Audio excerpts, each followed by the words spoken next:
Why, hello everybody. My name is Adam and welcome back to another episode of the Gospel Geeks. And today we're geeking out with Hunter. Hey everybody, how's it going? Hunter is one of my friends from college and honestly, we've been friends since 6th grade.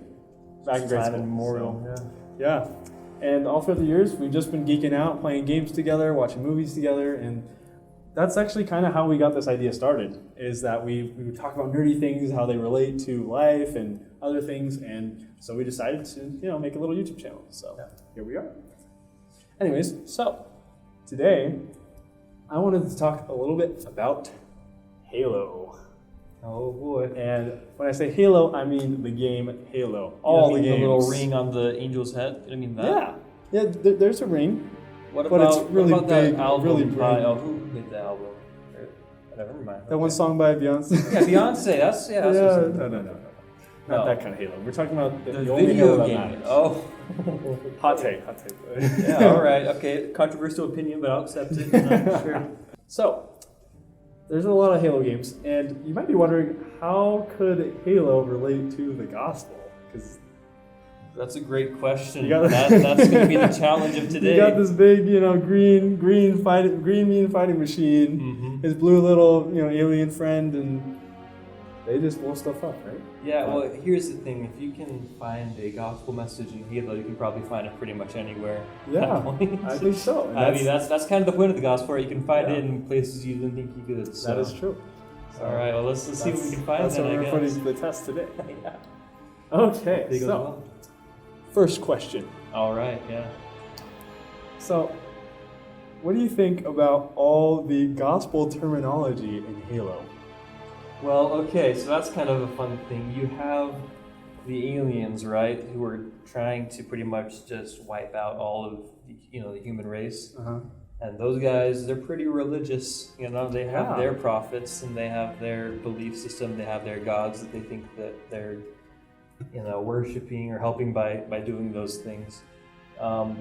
One thing I see in that is just like signs of like the great apostasy. Yeah. They have false prophets and false gods that they're worshiping, and by their fruits you shall know them, right? Like you can see what those guys are pushing, what their agenda is, and it's not what the church tries to do. It's not what modern prophets are telling us to do nowadays. Very, very different messages.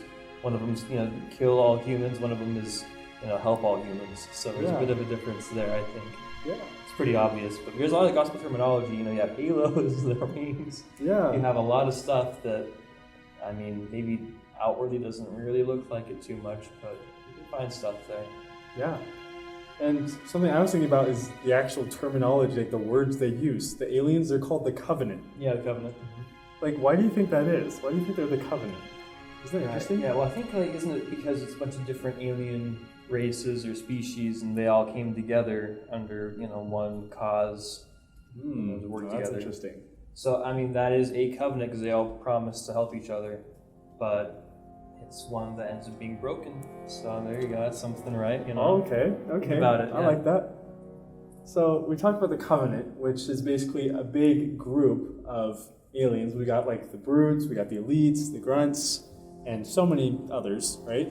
They all form a covenant that they're going to kind of form this pact and stay together and protect each other. And they end up working with each other.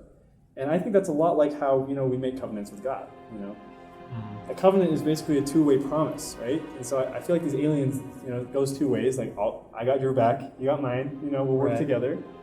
And like you said, it's interesting because they end up breaking this covenant in the end, right? You have different Halo games where they end up, turning on each other. You have the Elites, and like Arbiter works with Master Chief and UNSC. And it's interesting because it's like, what happens when we break our covenants with God? Yeah, and this is kind of a deep cut, but if you're ready for it, we kind of have to go a little bit deep to get gospel stuff here. Deep.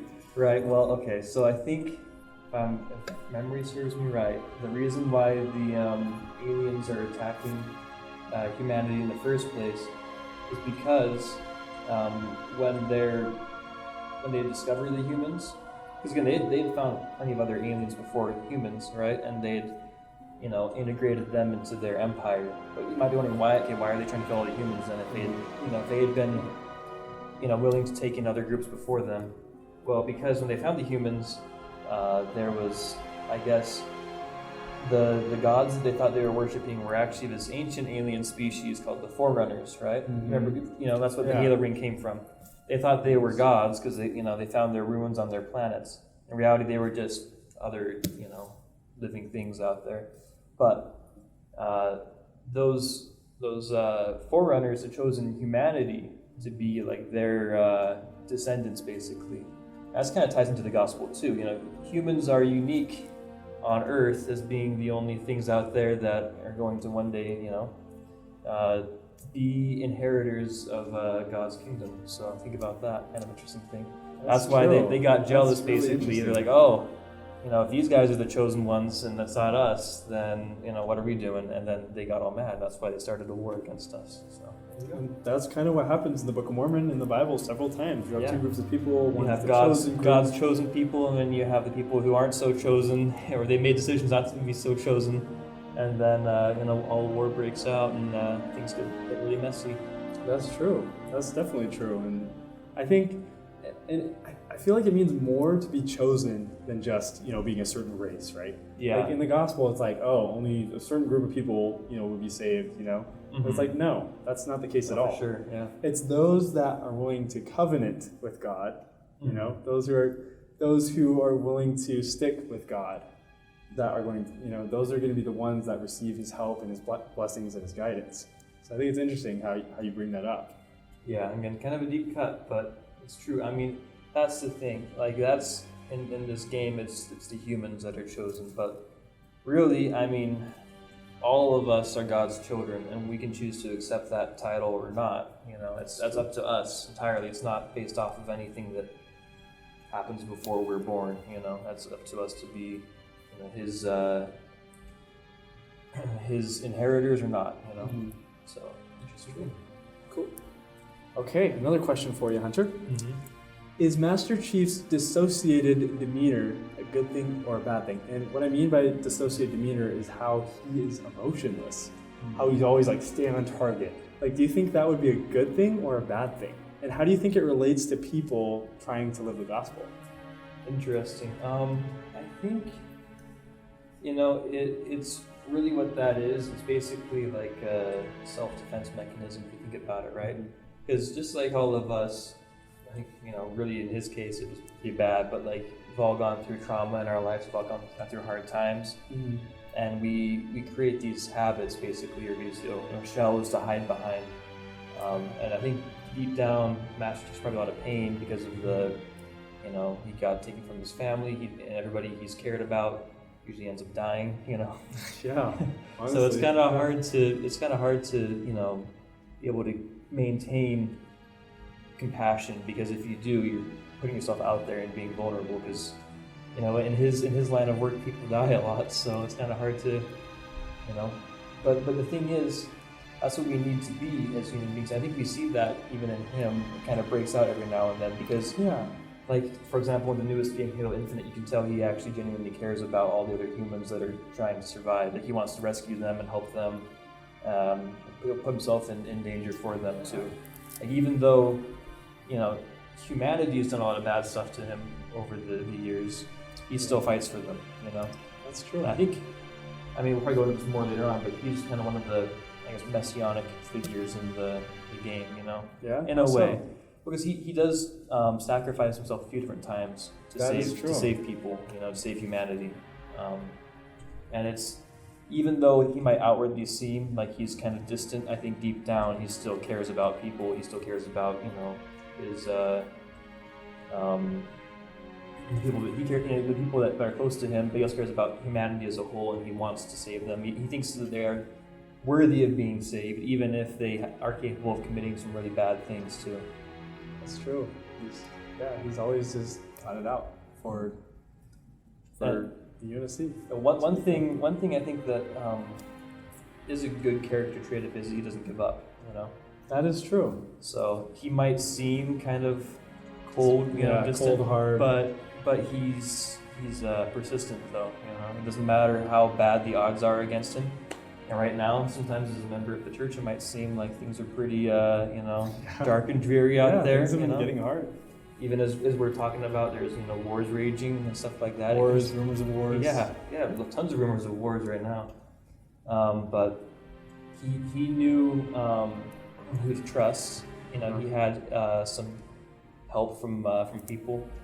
Cortana is one of them. Probably going to her more later on because she's got a lot of interesting comparisons to make. But he trusted the right people, and he knew the right thing to do, so that kept him going, even though he probably thought he was going to lose at some points, but that didn't stop him from doing the right thing anyway.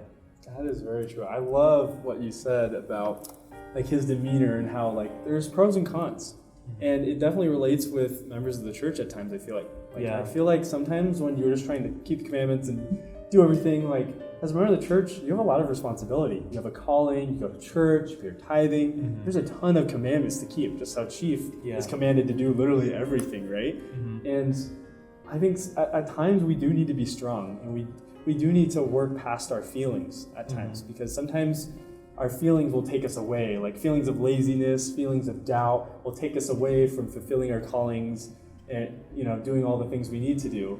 So I feel like there's a time and place for being more strong and focusing at the task at hand. But like you said, there are times where you can tell in his voice a little bit that he's still human and that he really cares. And it's those tender moments that make the game so good and make life so good. I think it's he's not really a good one-to-one comparison with with Christ, because he isn't a perfect person, obviously. Yeah. But just in the plenty of parts of scriptures, you see these people who were kind of types, and figures of Christ, basically. Yeah. You can kind of serve as that too, in a way that he's not perfect, but also just for us, we don't have to be a perfect person to be doing the right thing, to be on the right path. I'd say he was doing the best of what he had, and even though he did kind of have that some character flaws, and some of them aren't really all his fault, just kind of the way he was brought up, and the life he lived, he still was able to do a lot of good with that. And again, he still had that inner humanity that comes out every now and then. You can see that, he still cares about people. So, I think there's a lot you can learn from him in that way. So, what about Cortana? Okay. What's her deal?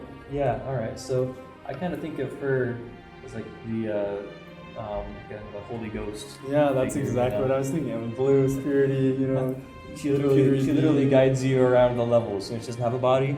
She's just she's his, in some cases, not I don't know his conscience really, but more just his guide, through everything. So I think that's really that's what the Holy Ghost is for us. He's our guide through this existence, and just how she's his guide through the game, basically. Follow her instructions, and again, if you follow her instructions, you're probably going down the right path. Yeah. I think later on, once the game kind of went a little bit crazy, she went a little bit crazy too, and we don't talk about Halo 5. I mean, we can. It's fine, we can talk about it, but But even in the end, she kind of had her own character arc, and then you see in Infinite, she kind of redeemed herself a little bit too. Yeah, as the weapon, she was reborn. Yeah, it's true. She was born again. So there's that. Just like baptism, Yeah. And even when she died that time, she was like, okay, I need to make up for what I've done. Now she realized what she did was wrong, and she made up for it. So again, sacrifice, another instance of sacrifice there. That is what I liked about Halo Infinite a lot, was that sacrifice and how she ended up being reborn as the weapon. And so cool. I mean, say what you want to say about the game's storyline, and there's a ton of flaws with the game, as more and more have been surfacing, but the storyline is a very human one, It's very relatable. I think you can emphasize with most of the characters, the pilot guy, the weapon, Master Chief. You can even kind of empathize with the Banished a little bit too. They lost everything. That's true. And they didn't choose the right path to go down afterwards. They chose revenge and vengeance, and that didn't get them very far. But you can see why they made those decisions too. So I think it's maybe a little bit more. It's not as clear cut as the other games were, and who's evil or whatever, Yeah. There's still evil out there, but you see how it can warp people and their minds instead of just being this this force, you know. That makes sense. That's totally true, and I think that's something that's more realistic in the later games. You know, like you start to feel for the other teams. Yeah, well, and in the church we believe that no one's born evil. You know. Yeah. We don't believe anyone is just like comes out of the womb just being a nasty person. I mean, some people might have some grating personalities, you might include it. I don't know. But I think everybody's redeemable in the end. You know. Things happen to us in our lives that can push us down the wrong path and can make people into monsters. But I don't think anyone's born a monster, if that makes sense, you know. That can happen, but that's not how we're necessarily starting off. That's true. I don't know, that's, back to Cortana, I guess. She, I would say that she is kind of, in some ways, a comforter for him. She helps him, you know. She does help him through some of the difficult moments. But then she's also his guide. I think that's the biggest thing you can look at there. Yeah, another thing to think about is that like when Chief gets Cortana, she's like a little chip, right? And he puts it into his head, literally. Yeah. Mm-hmm. And so like in the game, there'll be times where you don't even see her, you just hear her voice. Mm-hmm. And it's just like how the spirit, it's like it's in your head and you really have to be in tune to the same frequency as Cortana to be able to receive those signals, you know? And just like the Holy Ghost. Really, you could say that like that's what brought back the humanity in Master Chief, which surprisingly wasn't a human that did it. It was a AI that brought back his humanity. Because he was in this really long war for a long time. He got kind of, battle hardened and he got sidetracked and he just needed to complete his next objective.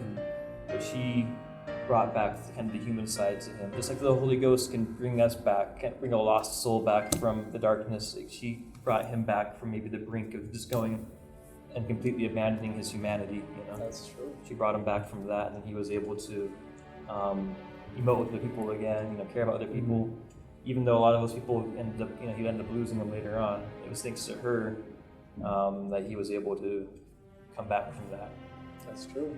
That's me reaching a little bit, but that's kind of what I saw in it. Oh no, a little reaching. You said it. Yep. Oh yeah. But yeah, I don't know. Maybe, do you agree with that? I don't know. Yeah. No, I definitely agree. Cortana definitely was a guide for Master Chief, and definitely by following her, he gained some humanity. But what's interesting is, in one of the games, she goes nuts, right? She goes berserk. Yeah. And I feel like in that instance, she isn't quite like the Holy Ghost, because I feel like the Holy Ghost is perfect in a way. Like, it's always going to guide you. It always testifies of truth. But it was Halo 5, right? Mm-hmm. And I feel like in Halo 5, I don't see her as the Holy Ghost, but almost like the opposite. Yeah, I think she kind of swaps roles there. Which is interesting. I think you see that in a couple of different places in the game with kind of, we have her there. You also have the Flood too, if you think about it. Even the Forerunners too, their whole thing is they wanted to control everybody. They wanted to make everything perfect. I mean, the Flood's idea of perfection is really messed up. Yeah. But they basically want to end all suffering by making everything suffer to the point where it becomes part of the same thing. You know what I mean? Yeah. They'll all be united in one conscience and one goal.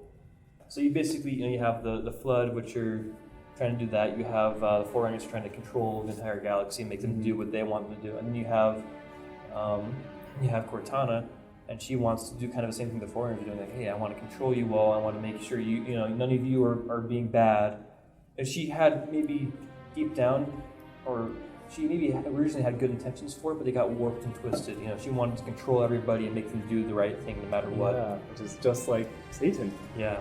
Like the mortal realm. Yeah. He wanted us all to be obedient and to follow the commandments without having agency. Mm-hmm. Sure. And so I think something that we can learn from all this is that we need to find our own path by using the Spirit. We need to keep in tune with the Spirit. We need to be conscious of who we're listening to.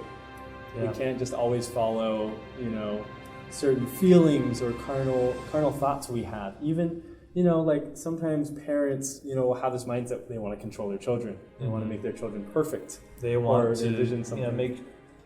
Make them do a certain, thing, live a certain way. Mm-hmm. You can't control what your family and friends are going to end up doing in the end, what kind of person they're going to become. That's up to them. That's their destiny. You can be as good an example as possible and try to lead them down the right path and give them good advice and wisdom. Of course. But you can't say, son, you're going to do this with your life.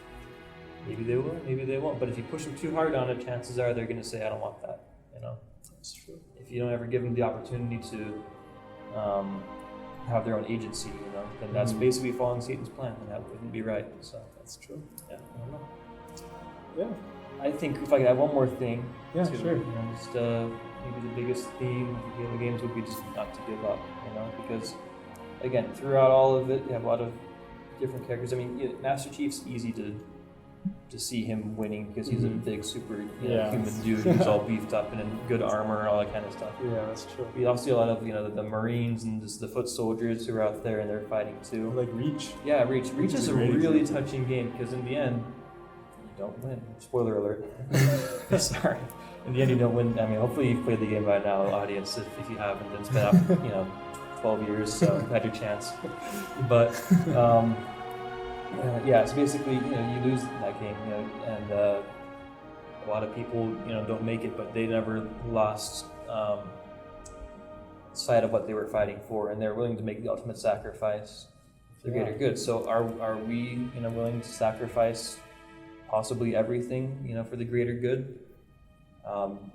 We may never end up having to answer that question in this, this mortal life, or maybe we will. We don't know, but we should make the decision now. What we'll do when that time comes, because it'll be a lot harder to make it once it's right there in front of you. So, wow, we'll see. Awesome. Just remember that, guys. Are you willing to do what it takes? Hope I am. Me too. Well, anyways, thanks so much for watching, guys. Thank you for coming to this episode of Gospel Geeks. This was Hunter. I'm Adam, and we're so glad you were able to join us today. And if you have any other ideas you'd like for the show, or anything we missed, any theories you have about Halo or any other game or movie, please write it down in the comments below, because we'd love to cover this in some later episodes. Send Adam some good advice or ideas for future episodes or things we talk about. Yeah, that'd be super awesome. Anyways, thanks so much, guys. Geek you later.